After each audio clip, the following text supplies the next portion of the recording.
Tahun 1944, pria bernama Joseph Herman berada di ketinggian sekitar 5.500 meter tanpa parasut.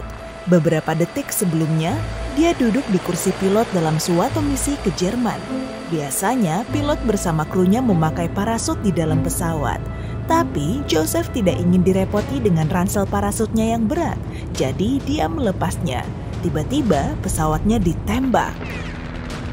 Dia memerintahkan semua anggota kru untuk evakuasi, lalu mengambil parasutnya. Tapi beberapa detik kemudian, pesawatnya meledak. Ledakan ini membuat Joseph terlempar keluar dari pesawatnya, lantas mendapati dirinya meluncur cepat di langit malam tanpa parasut. Dalam keadaan panik, dia mulai memandangi tanah, mencari tempat aman untuk mendarat. Sungai, danau, atau kolam renang bukan pilihan. Menabrak air dalam kecepatan tinggi sama saja artinya dengan menabrak beton. Tumpukan salju oke juga. Kalau dia bisa temukan tumpukan yang lumayan tebal, setidaknya dia bisa mendarat agak mulus. Tapi saat itu bulan November, jadi tak ada salju dimanapun.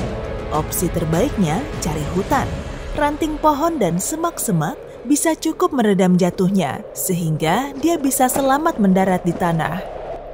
Joseph memikirkan ini selama beberapa saat, dan sekarang dia berada pada ketinggian sekitar 1.900 meter. Saat itulah keajaiban terjadi. Dia menabrak sesuatu dan dengan refleks meraihnya.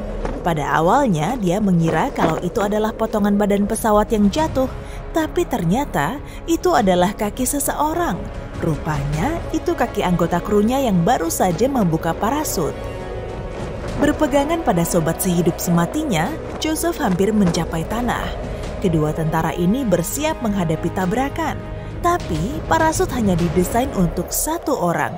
Karena kini beban bertambah satu orang lagi, parasutnya tak bisa menahan laju yang aman. Meskipun dada Joseph terbentur keras karena rekan sesama parasutnya, dia berhasil mendarat. Pria itu mengalami luka-luka. Tapi tetap saja dia selamat jatuh dari ketinggian sekitar 5.500 meter. Tapi itu bukan termasuk rekor jatuh bebas tanpa parasut. Perkenalkan, Vesna Vulovic.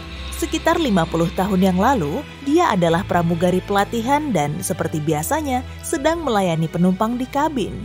Pesawatnya terbang pada ketinggian lebih dari 10.000 meter dan tiba-tiba hancur berkeping-keping. Vesna selamat dalam kekacauan ledakan itu dan jatuh bebas. Vesna segera pingsan dan tak mengingat apa yang dia lakukan selagi dirinya jatuh ke tanah.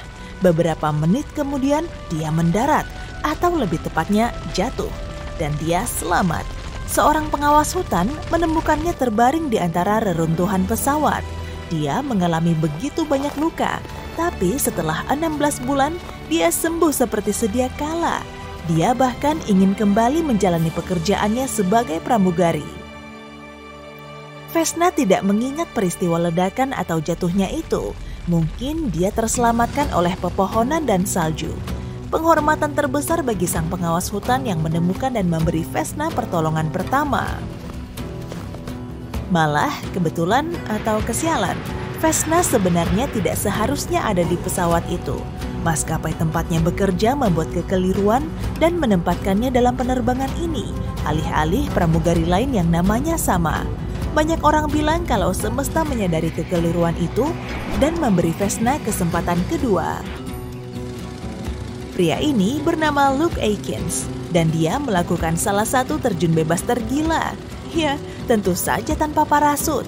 Jadi kita berada pada ketinggian 7.620 meter.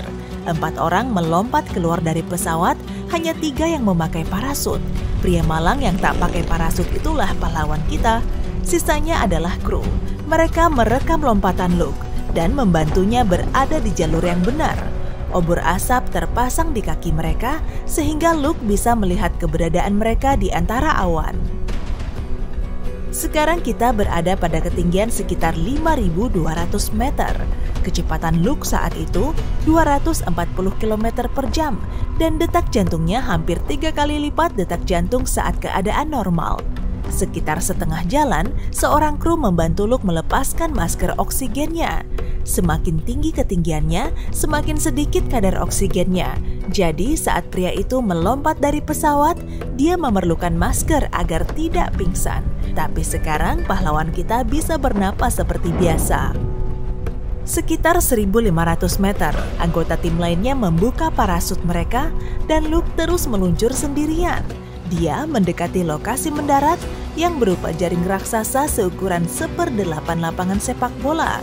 Jaring ini dibentangkan di antara 4 crane.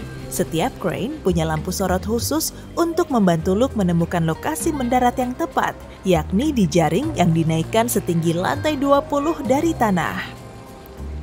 Luke tepat berada di atas targetnya, dan beberapa saat sebelum mendarat, dia berguling ke punggungnya untuk mendarat dengan selamat. 3, 2, 1, touchdown, mendarat. Ya, seperti itulah kira-kira. Para penonton langsung bersorak keras, dan Luke layak menyombongkan dirinya. Aksi seperti ini memakan waktu hampir 2 tahun untuk latihan dan praktik. Luke Aikins telah melakukan skydive 18.000 kali sebelumnya. Rata-rata terjun bebas berlangsung selama 2,5 menit. Dan jika kita hitung-hitung, Luke menghabiskan waktu 31 hari terjun bebas. Bagaimana dengan lompatan yang tingginya 5 kali dari itu, yakni di ketinggian 39.012 meter yang membeku? Benda ini dinamakan balon altitudo tinggi. Balon ini digunakan untuk terbang lebih tinggi dari 10 km. Selama sekitar 2 jam, balon ini membawa calon pemegang rekor kita, Felix Baumgartner, memasuki stratosfer. Untuk melompat dari ketinggian itu, Felix membutuhkan baju luar angkasa khusus yang dilengkapi dengan cadangan oksigen dan pemanas tambahan. Saat pintunya dibuka, pria ini membutuhkan 15 menit lagi untuk memusatkan pikirannya. Kemudian yang perlu dia lakukan hanyalah melompat. Dan dia meluncur.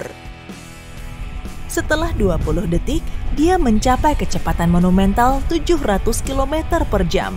Dan 30 detik setelahnya, dia mencapai kecepatan maksimumnya 1.356 km per jam.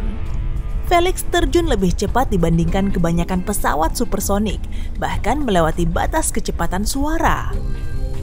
Jauh di bumi, beberapa orang bahkan mendengar bunyi ledakan supersonik, seperti yang kamu dengar saat pesawat mencapai kecepatan suara. Ini sudah pasti akan mengejutkan Felix, tapi dia meluncur terlalu cepat. Ledakannya terjadi jauh di atasnya. Yang jauh lebih berbahaya adalah tekanan pada tubuhnya. Setelah melayang selama 1 menit, dia mulai berputar dengan sangat cepat. Tubuhnya mengalami tekanan gravitasi jauh lebih kuat dibandingkan astronot yang lepas landas dalam pesawat luar angkasa. Kalau dia benar-benar kehilangan kesadaran, lompatan ini akan berakhir sangat berbeda. Tapi setelah 13 detik, putaran berhenti dan dia berhasil menstabilkan dirinya. Setelah 3,5 menit, dia mulai melambat.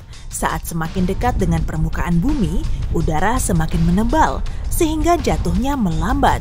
4 menit dan 16 detik setelah dia terjun, Felix membuka parasutnya, tapi itu terlalu cepat. Masalahnya, pelindung matanya mulai berembun karena masalah pemanas. Jadi, dia tidak tahu seberapa tinggi dirinya saat itu.